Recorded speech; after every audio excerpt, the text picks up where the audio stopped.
আহ, প্রাণ ভরে গেল। তাহলে হয়েছে তোমার পুণ্য অর্জন করা? ঘরে বসে কখনো পুণ্য অর্জন করা যায়?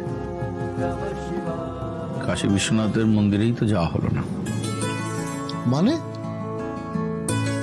তুমি ঘরে বসে বাবা কাশী বিশ্বনাথের ছবি পেলে, প্রসাদ পেলে, ঠিক এমনি এমনি নাকি? ভাইরা ভাই, তুমি নিশ্চয়ই পুণ্য অর্জনের মতো কিছু কাজ করেছো, তাই কাশী বিশ্বনাথ না যেতে পারলেও বাবা মহাদেব তোমার কাছে চলে এলেন। জয় বাবা ভোলেনাথ। অন্যের দুঃখে যে কাতর হয়, যে নিজের আশা আকাঙ্ক্ষা সমস্ত বিসর্জন দিয়ে অন্যের সাহায্য করে, সেই আমার প্রকৃত ভক্ত। সমস্ত জীবের মধ্যে আমি আছি। যে জীবের সেবা করে সে শিবের সেবা করে।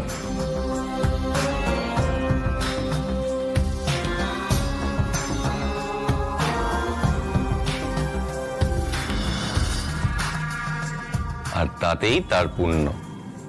না না, আমি কোনো কিছু পাওয়ার জন্য ওকে সাহায্য করিনি। আমার তখন যেটা মনে হচ্ছে আমি সেটা করেছি। অবুঝ কি বলছে?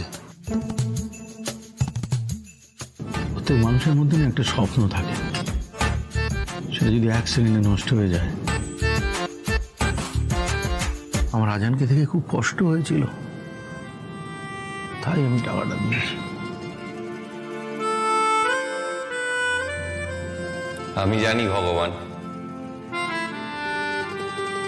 তুমি ভোরের আজান আর মন্দিরের ঘণ্টা ধ্বনিকে একই সুরে বেঁধেছ। এখানেই তোমার মহত্ব, এখানেই তুমি সবার থেকে অনেক আলাদা। আর তাই আমি তোমার কাছে বাঁধা পড়েছি।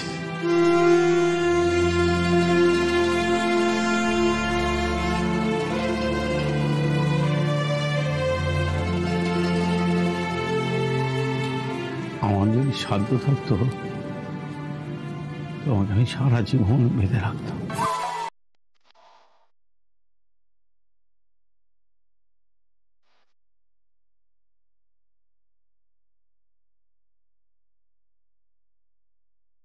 সরি নাকি? তাই বাবা একা একা কথা বলছে? বাবা, ও বাবা।